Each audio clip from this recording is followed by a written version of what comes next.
Baik, Assalamualaikum warahmatullahi wabarakatuh. Selamat siang semuanya teman-teman, sahabat-sahabat setia Lutfi NZ Channel. Kita bertemu lagi di channel tercinta tentunya, Lutfi NZ. Ini bagi teman-teman sahabat-sahabat semua yang belum subscribe ya. Udah subscribe pastinya. Untuk kali ini kita dalam pembahasan yang sangat menarik sahabat-sahabat. Ini tentunya bareng Kang Lutfi semua. Kang Lutfi sehat ya? Alhamdulillah sehat. Alhamdulillah sehat semua. Nih jangan lupa juga teman-teman semuanya tetap jaga kesehatan, tetap patuhi prokes yang ada. Oke, kita kembali langsung ke tema ya. Tema pada siang menjelang sore Kang Lutfi ya. Kita membahas tentang Dajjal. Menarik bukan? Dajjal. Kita banyaklah ketahui tentang Dajjal ya Kang Lutfi ya. Jadi Dajjal itu digambarkan dulu ya, mungkin kita banyak cerita tentang zaman ngaji, kemudian di sekolah-sekolah guru-guru kita semua menceritakan tentang Dajjal. Dajjal yang sosok mengerikan Kang Lutfi. Dajjal yang ada tawaran menarik dari Dajjal Kang Lutfi. Katanya kelak di hari akhir, di hari kiamat itu Dajjal menawarkan antara susu ya kan, di sebelah kanan ya kalau nggak salah susu atau bara api gitu Kang Lutfi, atau air dan susu gitulah. Air dan berapi, sorry. Nah itu ngebahas tentang Dajjal ini sangat menarik. Mungkin lebih detailnya dan apa-apa aja tentang ciri-ciri Dajjal, kemudian Dajjal itu seperti apa, mungkin lebih lengkapnya ke Kang Lutfi. Silakan Kang Lutfi. Saya buka aja ya. Oke, buka aja Kang Lutfi. Biar kelihatan gantengnya maksudnya. Iya, pasti itu. Pasti itu. Assalamualaikum warahmatullahi wabarakatuh. Waalaikumsalam warahmatullahi wabarakatuh. Selamat siang buat teman-teman pemirsa dimanapun berada. Sehat ya Kang Subhi ya? Sehat selalu Kang Lutfi. Kemana aja nih kegiatannya nih? Ada Kang. Ada ya? Cuma ada kadang nggak ada. Ada. Saya ada terus Kang. Ada terus ya? Ada terus, alhamdulillah. Ini luar biasa. Beliau ini tokoh muda ya. Di samping pernah menjabat sebagai ketua PMII, juga banyak sekali jabatan-jabatan yang diemban oleh Kang Subhi. Dan itu berkat Kang Lutfi tentunya. Pasti. Itu pasti. Berkat Kang Lutfi dan bimbingan. Enggak, berkat kerjasama juga, kerja kerasnya Kang Subhi juga. Siap. Gini Kang Subhi, kita akan membahas suatu tema yang sangat menarik ya. Karena tema kali ini adalah yang berkaitan dengan Dajjal. Dajjal. Karena sejauh ini masih banyak orang yang beranggapan bahwa Dajjal itu sesuatu yang fiktif. Betul. Yang tidak ada gitu. Jadi masalah-masalah gaib lah ya. Benar. Makanya kita sedikit membahas tentang siapa sih Dajjal itu dan apa sih ciri-cirinya dan bagaimana cara kita terhindar dari fitnah Dajjal itu. Benar. Teman-teman yang kami hormati, poin pertama yang akan saya angkat itu berkenaan dengan Dajjal di dalam Al-Quran. Betul. Memang di dalam Al-Quran tidak ada satu ayat pun yang menerangkan secara jelas, secara pasti, secara gamblang yang berkaitan dengan Dajjal saat itu. Jadi kalimat Dajjal gitu ya, nggak ada Kang ya? Justru pembahasan Dajjal ini yang paling banyak itu justru di hadis. Oh iya. Komplit tuh di hadis tuh. Benar. Dari ciri-ciri secara fisik, ciri-ciri secara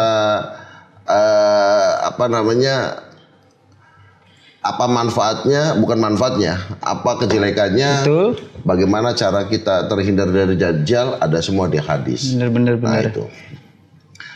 Pertama begini Kang Subhi, saya akan bercerita tentang sebenarnya Dajjal itu ada tidak ya. Benar. Saya akan bercerita tentang sejarah Dajjal. Ini menarik nih. Sejarah Dajjal. Oke. Dajjal itu memang ada Kang Subhi. Secara fisik ada. Itu dilahirkan di sebuah kota yang bernama Sodom ya. Mungkin kota ini terkenal ketika Nabi Lut alaihissalam menjadi rasul di sana. Kaum Sodom ya. Jadi ceritanya begini ya.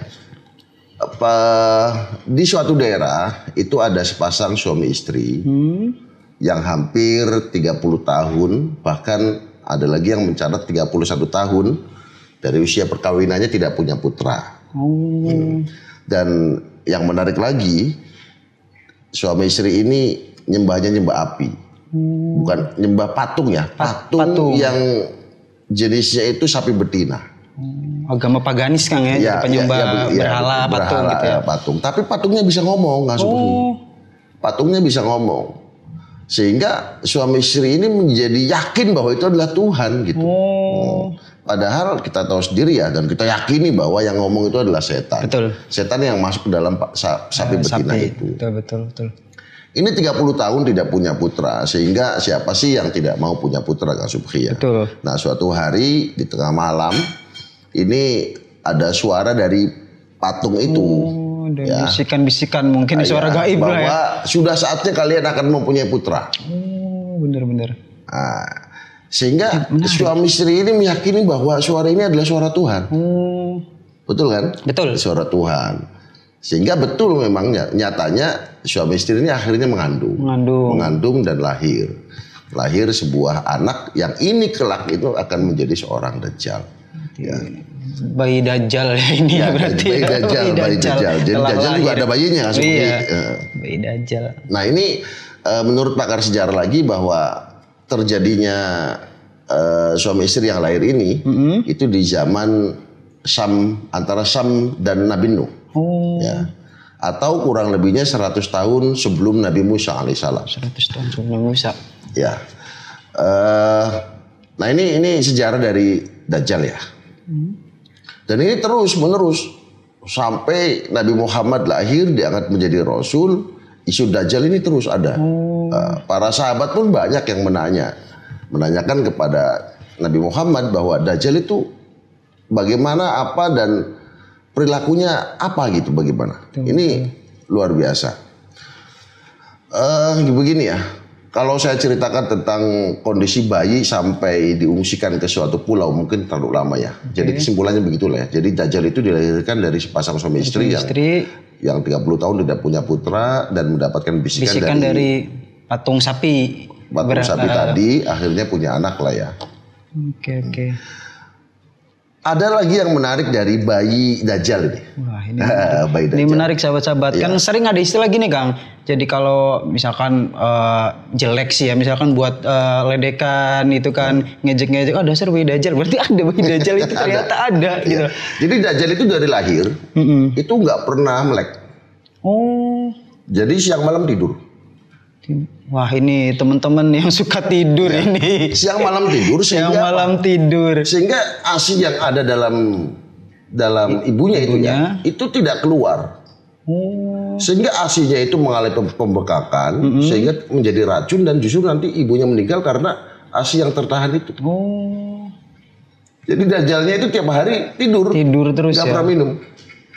Ya namanya juga bayi ini ya, bayi yang mempunyai filsafat nantinya. Betul. Bayinya juga ini. Nah itu menarik sekali. Dan langsung saya cerita ke zaman Kanjeng Nabi, bahwa Kanjeng Nabi itu pernah ditanya tentang ciri-ciri Dajjal secara fisik ya. Secara fisik dulu. Secara fisik. Jadi kesimpulan sudah ya, Dajjal itu ada. Dajjal ada. Oke. Tentang bagaimana Dajjal itu diungsikan ke sebuah pulau, dipenjara sama Allah, lain lagi ceritanya, panjang lagi. Nah, nanti di next time ya. Nantikan video selanjutnya ini. Yang pertama adalah kulitnya merah. Kulit merah. Ada nih hadisnya. Kalau teman-teman perlu hadisnya saya ada. Apa Kang kira-kira? Ya nanti saya share ya hadis-hadis yang berkaitan dengan Dajjal. Yang pertama kulitnya merah. Kulitnya merah. Ya, makanya kalau teman-teman ada yang kulitnya merah hati-hati nih. Hati-hati ya, keturunan. Bahaya. Coba cek Subhi merah enggak? Saya milih hitam malah daripada merah. Jadi kulitnya merah nih teman-teman kalau Dajjal itu yang pertama. Yang kedua, mata kanannya tertutup, bukan buta ya. Tapi tertutup. Jadi mata kanannya tertutup. Beda ya? Buta dengan tertutup beda kan? Tertutup. Gitu. Itu yang kedua ciri-ciri fisiknya. Ciri-ciri yang selanjutnya adalah di antara mata yang tertutup dengan mata yang terbuka itu kan ada tulisan kafir. Jelas ya. Jelas. Mungkin yang sering di dengar ya dari itu kan ya, bener-bener. Dari ngaji kecil kan banyak guru yang menyampaikan hal itu kan. Betul. Selanjutnya rambutnya keriting. Saya nggak keriting, alhamdulillah. Saya nggak keriting. Jadi teman-teman nih kalau punya teman terus rambutnya keriting, wah ini bisa jadi segera diluruskan. Apa di rebonding harus diluruskan. Keriting terus pendek dan tangannya hilang. Oh tangan. Jadi tidak mempunyai tangan. Dua itu ya Pak? Satu? Nah itu tidak disebutkan secara pasti ya. Tapi Kanjeng Nabi mengatakan bahwa tangannya hilang. Tangannya hilang itu saya tidak bisa menafsiri bagaimana ya. Cuman dalam hadis Nabi dijelaskan tangannya hilang. Mata tertutup, tangan hilang, keriting ya? Ya terus pendek ya. Pendek tuh bukan secara fisiknya ya. Tangannya pendek gitu. Tangannya pendek. Iya. Selanjutnya adalah kakinya juga bengkok. Kedua kakinya bengkok. Itu agak ada sulit. Nih temennya Kang Subhi yang bengkok. Nggak ada kayaknya kan. Tapi pemain bola banyak yang bengkok. Nah ya? itu nggak tahu itu. Kalau pemain bola bengkoknya beda mungkin ya. Beda. Cuman saya nggak paham nih bengkoknya bagaimana, nggak paham. Cuman Nabi Muhammad memberikan isyarat bahwa Dajjal itu secara fisik kakinya bengkok, tangannya pendek dan sedikit hilang ya. Gitu. Jadi tangannya pendek dan hilang, lalu kedua kakinya bengkok. Lehernya panjang. Bayinya? Lehernya panjang. Lehernya panjang. Dan masih banyak lagi ciri-ciri fisik yang disebutkan oleh hadis Nabi ya. Nah itu secara fisik ya. Dajjal itu demikian. Apa nggak ngeri? Kelihatan ngeri sekali kan? Saya ini bayangin aja udah ngeri Kang. Wah udah ngeri sekali. Keriting, mata tertutup, tangannya, aduh ngeri juga ini sih. Ini secara fisik. Nah secara non fisik saya akan sebutkan di beberapa hadis juga. Langsung saya jelaskan di sini ya. Iya. Bahwa Dajjal itu mampu menurunkan hujan. Itu luar biasa. Jadi misalnya ada tanah kering, Dajjal itu langsung hujan turun. Luar biasa. Sakti mandraguna. Benar. Melebihi Jaka Sembung ini. Iya benar. Betul. Iya, melebihi Jaka Sembung. Terus akan menguasai bumi selama 40 hari. 40 hari. Masya Allah ini luar biasa ini.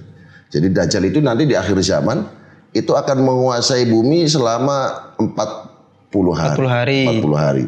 Makanya ketika Rasulullah ditanya, ya Rasul, seberapa lama Dajjal itu akan menghuni bumi? Maka Rasul menjawab, arba'ina yauman, 40 hari.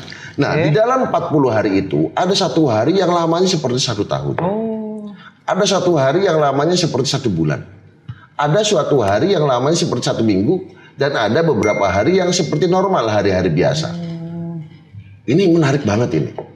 Jadi di masa 40 hari itu, betul. Bumi itu dalam keadaan luar biasa, ya, dikuasai oleh seorang makhluk yang sesat, makhluk yang kasar, beringas dan lain-lain.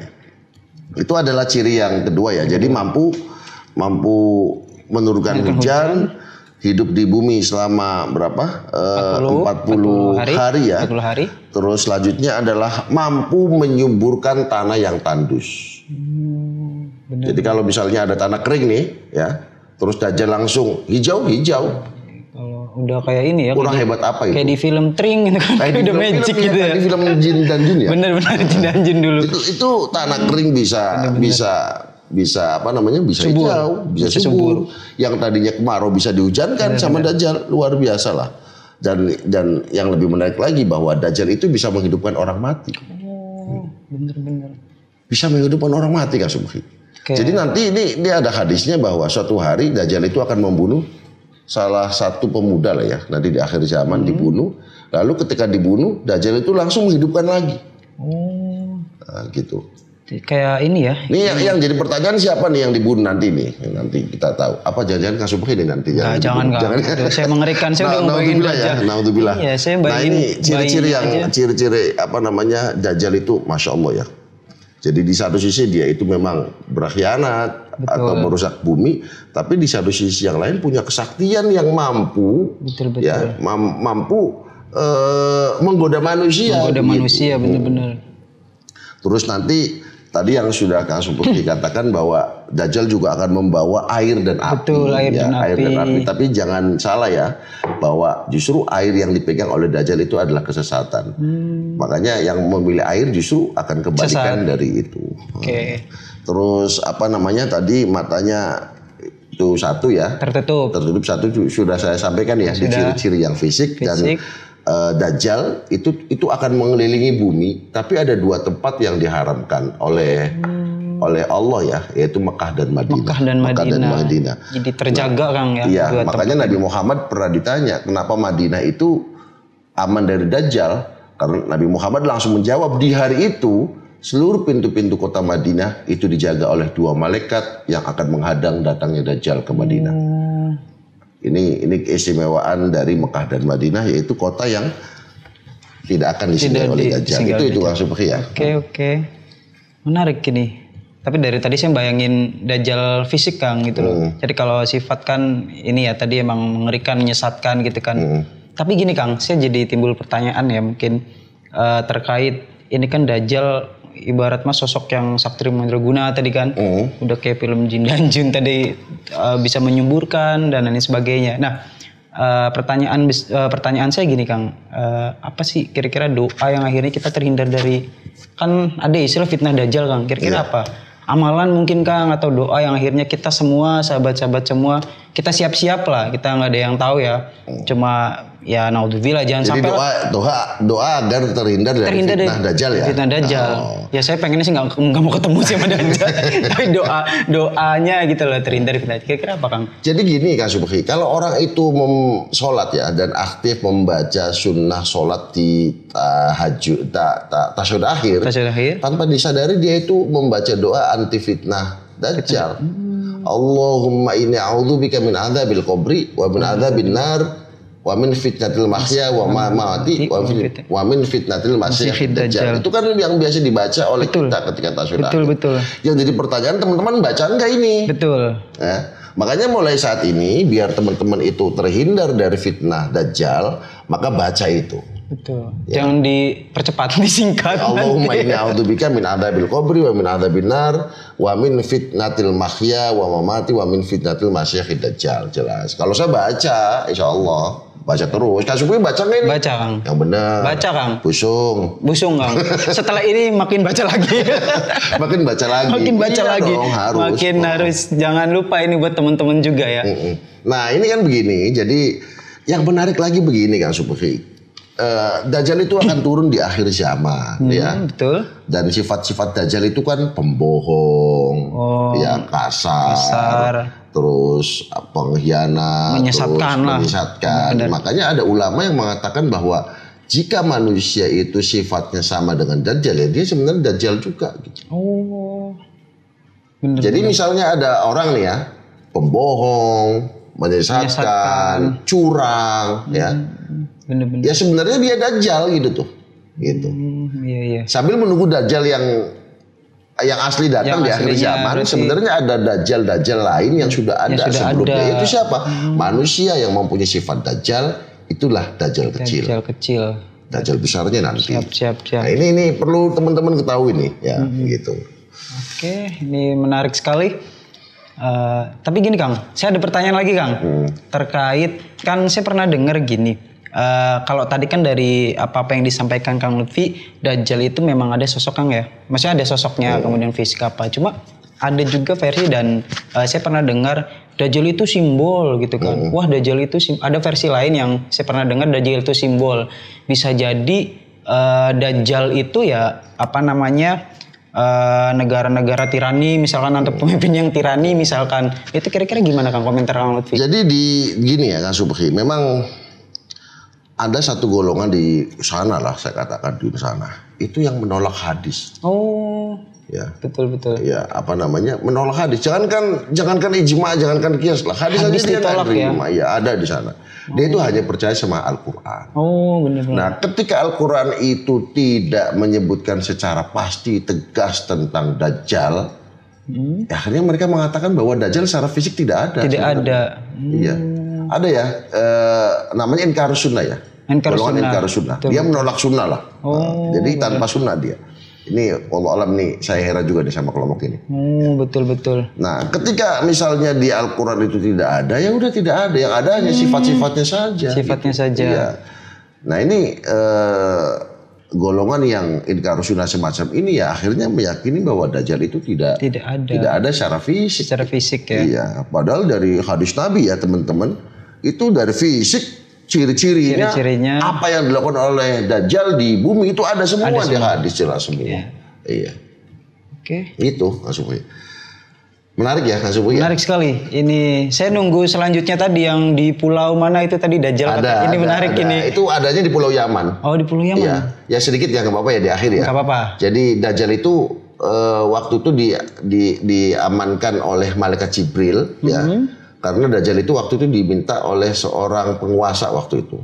Diamankan oleh malaikat Jibril lalu ditaruh di sebuah pulau. Yang pulau itu ada binatang ya. Binatang yang berbulu panjang. Dan Dajjal ditempatkan di sana. Dan nanti kapan-kapan itu akan keluar dari sana. Soalnya menarik ya. Nabi Muhammad itu pernah kedatangan salah seorang sahabat dari Madinah kalau nggak salah ya.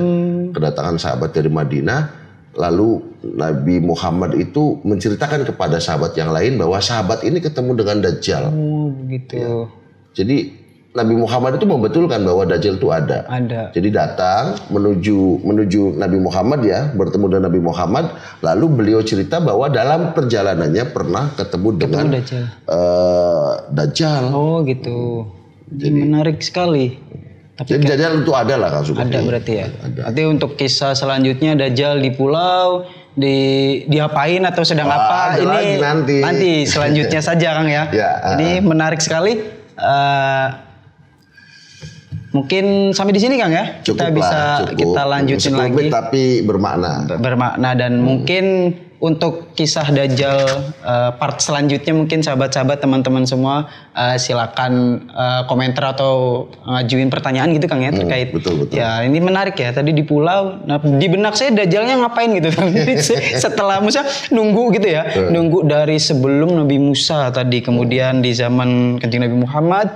Kemudian sampai sekarang sampai nanti. Nah pertanyaan besarnya ngapain Dajjalnya? Oke mungkin itu. Terima kasih Kang Lutfi. Sama-sama. Kita lanjut perbincangan yang singkat, padat dan tentunya bermanfaat. Sehat-sehat Kang Lutfi. Amin.